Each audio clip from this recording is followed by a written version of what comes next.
안녕하세요. 축구 전문 기자 한준입니다. 출범 30주년을 맞이한 프리미어리그 2022-2023 시즌 시작 한 달 만에 정말 많은 이야깃거리, 충격적인 이슈가 쏟아지고 있는데요. 불과 지난해였습니다. 2021 챔피언스리그에서 우승을 차지하는 데 있어서 첼시의 공신으로 활약한 토마스 투헬 감독이 전격 경질됐습니다. 개막 한 달 만에 최근 성적이 부진하긴 했지만 그렇다고 해서 투헬 감독의 책임으로만 몰아갈 수 없는 상황이었거든요. 투헬 감독의 경질을 결정한 것은 새로운 미국인 구단주 토드 보일리로 알려졌는데요. 대체 어떻게 된 일인지 공식 발표 내용 및 내막을 다룬 영국의 현지 유료 독점 보도 내용 지금부터 소개해드리도록 하겠습니다. 한국 시간으로 9월 7일 오후, 영국 시간으로 9월 7일 아침에 나온 소식입니다. 지금 막 첼시가 공식 홈페이지를 통해서 토마스 투헬 감독과 결별한다라고 공지했습니다. 정말 청천벽력 같은 소식입니다. 당장 하루 전 저녁, 그러니까 한국 시간으로는 7일 새벽에 첼시가 크로아티아 클럽 디나모 자그레브와 원정 경기에서 충격패를 당하기는 했지만 지금까지 이런 징후가 없었고 경질설도 없었고 아무런 그 사전 조짐 없이 이런 발표가 나온 것이거든요. 일단 공식 발표 이렇게 나왔습니다. 첼시 풋볼 클럽은 오늘 토마스 투헬 감독과 결별했습니다. 첼시 FC의 모든 사람들을 대표해 클럽에서 투헬 감독과 그의 스태프가 해온 모든 노력에 감사를 표하고 싶습니다. 투헬 감독은 첼시에서 챔피언스리그, UEFA 슈퍼컵, 클럽 월드컵 우승을 이뤘고 그의 업적은 첼시의 역사에 확실히 남을 것입니다. 새로운 오너 그룹이 클럽을 인수한 지 100일이 되는 가운데 클럽을 발전시키기 위한 노력이 계속되고 있습니다. 새로운 구단주는 지금이 전환을 이룰 적기라고 믿고 있습니다. 첼시는 새로운 감독을 선임하기 위해 신속하게 움직일 것입니다. 새로운 감독이 임명될 때까지 더 이상의 언급은 하지 않을 것입니다. 기존에 투헬 감독이 데려오지 않은 첼시의 스태프가 일단 선수단을 지휘할 것이고 새로운 감독이 임명될 때까지 추가적인 공식 발표나 코멘트는 없을 것이다라는 얘기입니다.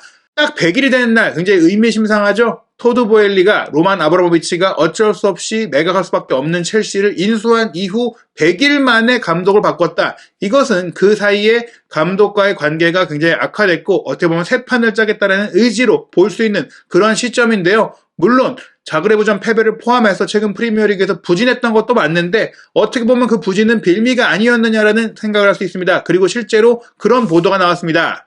일단 첼시의 현재 상황 살펴보면요. 2022-2023 시즌 6라운드까지 진행된 경기에서 3승 1무 2패를 기록하면서 6위에 올라 있습니다. 아스널이 5승 1패로 승점 15점 선두를 달리고 있고 4승 2무 무패를 기록 중인 맨시티와 토트넘이 2위와 3위에 올라 있습니다.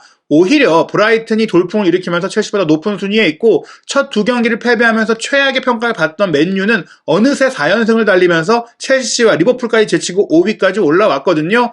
첼시가 그래도 리버풀보다는 위에 있기 때문에 성적 때문에 경질될 정도는 아니지 않느냐 볼 수 있겠거든요. 올 시즌 성적을 상세하게 살펴보면 에버튼과 개막전 1대0으로 이겼고 토트넘과 홈 개막전 2대2로 비겼습니다. 하지만 토트넘전 같은 경우에는 경기력이 더 좋았다는 점에 있어서 호평을 받았죠. 다만 리즈 유나이티드와 3라운드 경기에서 3대0 완패를 당했고 그 뒤 레스터시티에 2대1로 이기긴 했지만 레스터시티가 현재 최악의 경기력을 보이고 있는 팀이라는 점에서 만회되기가 어려웠던 것 같고요. 사우스햄튼과 원정 경기도 2대1로 패배하면서 사우스햄튼도 최근 반등 기미를 보이고 있음에도 첼시가 질만한 스쿼드가 아니다 이런 얘기들이 있었죠. 웨스트햄을 상대로 2대1로 이긴 경기는 사실 내용도 괜찮았기 때문에 어느 정도 위기를 극복했다는 생각이 들었는데 디나모 자그레브와 챔피언스리그 1차전 경기에서 0대1로 지면서 최근 퐁당퐁당의 흐름 속에서 첼시 구단주들의 인내심이 바닥난 것으로 보입니다. 무엇보다 리즈 유나이티드 같은 경우에는 미국인 감독 제시 마치 감독에게 전술적으로 완전히 밀리면서 패배했기 때문에 어떻게 보자면 미국인 구단주인 토드 보엘리는 아니 미국 출신인 감독이 더 잘하네,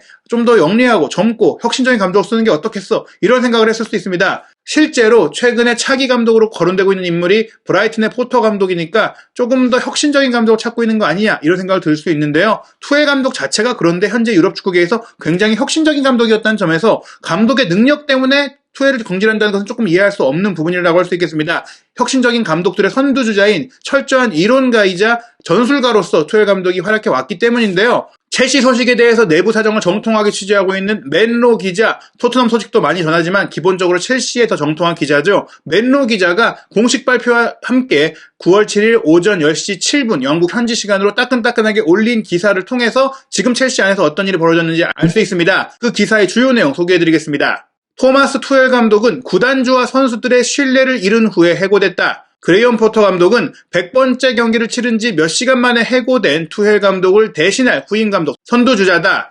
보엘리 구단주가 부임한 지 100일째인데 또 흥미로운 것은 투헬 감독은 첼시 감독으로 100번째 경기를 딱 치렀던 시점이에요. 굉장한 그 우연이 엮인 것인데요. 본문 내용 살펴보겠습니다. 토마스 투헬 감독은 첼시의 새로운 구단주들이 공식적으로 클럽을 인수한 지 3개월 만에 해고됐다. 투헬 감독은 첼시 부임 100번째 경기인 디나모 자그레브와 화요일 밤 챔피언스리그 경기에서 패배했지만 그럼에도 불구하고 이 결정은 많은 팬들과 경쟁팀들에게도 충격으로 다가올 것이다. 텔레그래프 스포츠의 취재에 따르면 투헬 감독은 수요일 아침에 이 결정을 통지받았다. 앤서니 베리가 후임 감독을 찾을 때까지 임시 감독직을 수행할 것이다. 그레이엄 포터 브라이튼 앤 호브 알비온 감독이 후임 감독 경쟁의 초기 선두주자다. 자그레브에서 당한 패배는 투헬 감독 체제에서 첼시의 최근 부진이 강조된 경기일지 모르지만 텔레그래프 스포츠의 취지에 따르면 투헬 감독의 경질은 단순히 경기 결과나 올 시즌 초반 첼시의 부진 때문은 아니다. 경기 성적이 안 좋아서 경기 성적을 근거로 경질한 것은 아니다는 것이고요. 팀 전반적인 분위기와 팀 내의 신뢰관계에서 투헬 감독이 안 좋은 평가를 받은 거라고 봐야 될 것 같아요. 갑작스런 통보죠. 사실 이전에 부진한 경기도 있었지만 그때는 경질까지 논의되진 않았거든요. 이번 자그레브 원정을 치르고 나서 몇 시간 뒤인 아침에 통보를 받고 경질 결정과 공식 발표가 났다는 것은 그야말로 속전속결로 이루어진 것인데 어떻게 보면은 이런 상황이 또 빠르게 결정된 것은 구단주 측에서 외부에 알리진 않고 티는 안 내고 있었지만 마음속 깊이는 투헬 감독에게 불만이 쌓여 있었다. 이렇게 볼 수가 있습니다. 그리고 그 불만의 배경이 성적이 아니라 운영 과정에 있는 의견 차이였다는 것이 드러난 내용들이 있습니다. 바로 이 내용인데요. 화요일 밤 자그레브에서의 패배와 관계없이 투헬 감독은 토드 볼리와 클리어 레이크 캐피털이 공동 소유주로 나선 첼시의 새 시대를 이끌 적임자가 아니라는 우려가 커지고 있었다. 투헬 감독의 거취는 자그레브에서 이기거나 비겼더라도 불투명했을 거란 얘기다. 보엘리와 베흐다드 에그발리는 투헬 감독의 자리를 채우기 위해 빠르게 움직일 것이다. 투헬 감독 경질과 동시에 영입 목표인 감독과 대화를 시작할 것이다. 첼시는 적임자를 지명하기 위한 신속한 실사 과정을 목표로 브라이튼 감독 포터와 이야기를 나눌 것이 유력하다. 포터 감독에 대한 접근뿐 아니라 현재 실직 상태인 마우리시오 포체티노, 지네딘 지단 감독과도 논의를 시도할 수 있다. 벤피카 감독 로거 슈미트도 고려 대상이 될 수 있다. 일단 프리미어리그 내에서는 포터 감독이 가장 뜨겁죠. 토트넘이 감독을 경질했을 때도 연결됐고 맨유가 부진할 때도 연결됐고 사실 프리미어리그 빅클럽들이 탐내고 있는 감독인데 현재 브라이튼에서의 생활에 만족하고 있기도 하고 또 사실 그 구체적인 강력한 오퍼가 오지 않았던 것도 사실이다 보니까 거론은 되지만 협상 단계까지 안 간 것 같은데요. 만약 오퍼가 간다면 이미 시즌이 시작된 가운데 포터 감독이 도의적인 측면에서도 고민을 할 것 같고 또 사실 계약적인 조건에서는 위약금을 지불하면 옮길 수 있는 그런 조항이 계약서에 있기 때문에 브라이튼이 막을 수는 없어요. 그 금액을 지불한다면. 하지만 포터 감독이 브라이튼에서 워낙 좋은 시간을 많이 보냈고 또 본인의 신뢰에 대한 문제도 있기 때문에 섣불리 결정하기는 어렵지 않겠느냐. 그런 가운데 첼시가 현재 실직 중인 감독과 접촉하는 것이 가장 편안한 상황이라서 포체티노 감독이나 지단 감독 같이 많은 빅클럽들이 감독을 찾을 때 연결되는 인물들이 거론이 되고 있거든요. 하지만 지단 감독은 현재 2012 카타르 월드컵이 끝난 이후 프랑스 감독을 맡는 것을 더 선호하고 있는 것이 많이 알려져 있고 또 벤피카의 로거 슈미트 감독 같은 경우도 올 여름에 막 벤피카에 부임한 상태에서 옮기는 것은 부담이 큽니다. 결국에 포터 감독이 남게 되는 상황이 된다면 포체티노 감독이 유력하지 않겠느냐. 프리미어리그 경험도 풍부하고 이미 런던 생활을 잘 해왔고 런던에서 살고 싶어하는 포체티노 감독이기 때문에 오퍼가 온다면 수락할 가능성이 높은 인물인데요. 투헬 감독이 보엘리 구단주와 대체 어떤 문제가 있었는지에 대한 얘기가 이제 상세하게 이어집니다. 일단 투헬 감독, 보엘리와 클리어 레이크 측이 첼시에서 이적 시장의 권한을 더 많이 부여한 것을 즐기지 않는다는 점을 분명히 했다.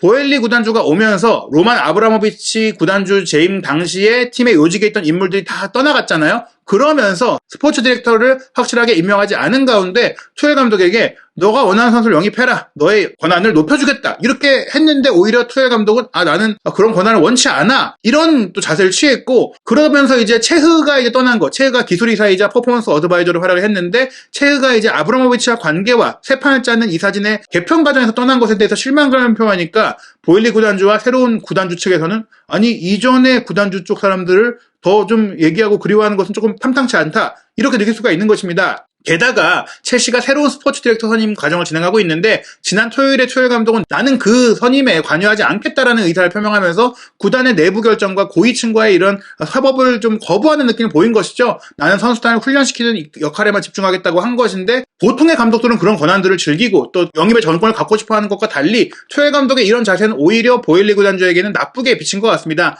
그런 가운데 또 내부 소식통들은 선수단과도 문제가 있었다. 이렇게 구단 고위층과 관계가 안 좋다고 하더라도 선수들과 관계가 끈끈할 경우에는 경질을 하기가 어렵거든요. 그런데 최근에 주전 선수들을 바꾸고 팀의 경쟁을 유발하는 과정 속에서 주전 경쟁에서 밀린 선수들이 부당하게 제외됐다고 느끼고 또 좌절감을 느끼는 상황이 되면서 주전과 비주전 사이의 관계가 악화되고 감독에 대한 신뢰가 줄어들고 그런 과정 속에서 디나모 자그레브와의 경기 결과와 내용이 반영이 됐고 그래서 첼시가 부진하고 있다. 초반 부진 과정에는 선수단이 하나로 뭉치지 못하는 문제가 있는데 그 배경에는 투엘 감독의 리더십과 선수단을 다루는 방식에 있다. 그래서 구단주 측에서는 구단 운영 과정에서도 마찰이 있고 의견이 같지 않고 또 선수단 사이에서도 신뢰가 없으니 이제 투엘 감독을 정리해도 되겠다. 게다가 자그레브 원정 패배라는 경기는 상징적인 의미가 될 수 있고 명분이 될 수 있기 때문에 경질한 것이다. 결국에는 자그레브에게 졌기 때문에 경질된 게 아니라 자그레브에게 졌던 것이 도화선이 돼서 트리거가 돼서 이전의 불만들을 폭발시키는 명분이 됐다. 이렇게 보면 될 것 같습니다. 그럼에도 불구하고 텔레그래프의 보도를 살펴보면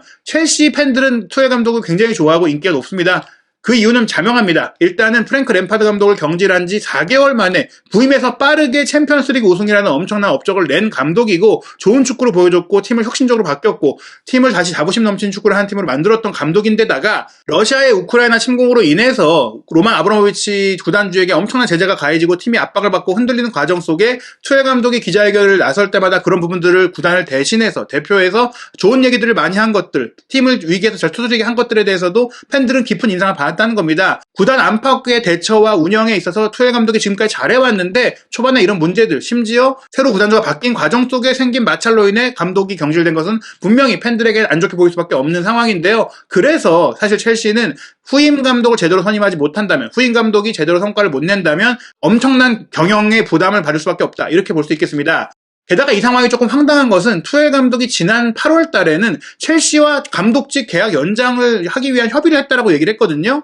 그때 투엘 감독이 이렇게 얘기했습니다. 우리는 대화를 나눴습니다. 하지만 우리의 상황, 이적 시장 중간에 있다는 점에서 저는 팀과 스포츠적인 경쟁력에 집중하는 게 최선이라고 생각을 합니다. 코칭 스태프 역시 구단주와 대화를 나누고 있고 구단주가 모든 면에서 신경을 잘 써주고 있습니다. 첼시 감독으로 일하는 것을 제가 얼마나 기쁘고 좋아하는지 다들 아실 겁니다. 그래서 다행입니다. 이 얘기는 사실 지난달까지만 하더라도 첼시 구단주, 새로운 운영진 측에서도 투엘 감독에게 만족을 했고 투엘 감독에게 장기적인 미래를 맡기고자 연장 계약을 추진하고 있었는데 오히려 투엘 감독이 마다했다. 지금 그런 거 신경 쓰기보다는 팀을 잘 운영하는 데 집중할게. 그런데 이것조차도 첼시 구단주 측에서는 투엘 감독이 우리의 재계약 제안과 장기적인 미래를 함께 하자는 부분, 더 많은 권한을 주고 팀에 더 관여할 수 있도록 한 것을 계속 거절하고 있네. 우리와 함께 쭉 갈 사람, 제대로 생각을 맞출 사람이 필요해. 이렇게 생각하는 또 계기가 된 것이죠. 결국에 투엘 감독은 브루스 벅 첼시 전 회장, 마리나 그라노브스카야 디렉터, 첼시 어드바이저에 이어 지난 금요일에 첼시를 떠나게 된 스콧 맥라클란 전 국제 스카우트 책임자에 이어서 아브라모비치 시대의 핵심 인물로서 보엘리 시대에 떠나게 된, 경질되게 된 인물이 됐고 또 첫 경질 감독이 됐다. 이렇게 이야기가 귀결이 되는데요. 결국에 투엘 감독 여러 가지 문제 속에서 첼시 운영을 함께 할 수 없는 부분이 된 것 같습니다. 말씀드린 대로 첼시의 차기 감독으로 가장 유력하고 적임자라고 여겨지는 감독은 브라이튼을 이끌고 많은 선수들이 또 이적을 하는 과정 속에서도 좋은 축구를 보여주고 있는 그레이엄 포터 감독인데요. 포터 감독 입장에서는 분명히 시즌 초반에 이렇게 떠나는 것은 배신자의 느낌을 남길 수밖에 없고 감독으로서 또 프로로서 신의의 문제를 야기할 수 있기 때문에 쉽지 않다. 그래서 현재로서는 가장 부임이 유력하고 협상이 용이한 감독은 포체티노인데 포체티노 감독이 파리 생제르맹에서 실패를 한 부분들이나 그 기간에서 노출했던 문제점들을 생각한다면 오히려 포체티노가 왔을 때 첼시가 저 안 좋은 상황이 갈 수 있다. 이런 우려도 따르고 있거든요. 과연 첼시가 어떤 감독을 후임 감독으로 선임하게 될지도 화제가 될 것 같은데 그 이야기 역시 한준TV에서 공신력 있는 이야기 빠르게 정리하고 분석해서 소개해드리도록 하겠습니다.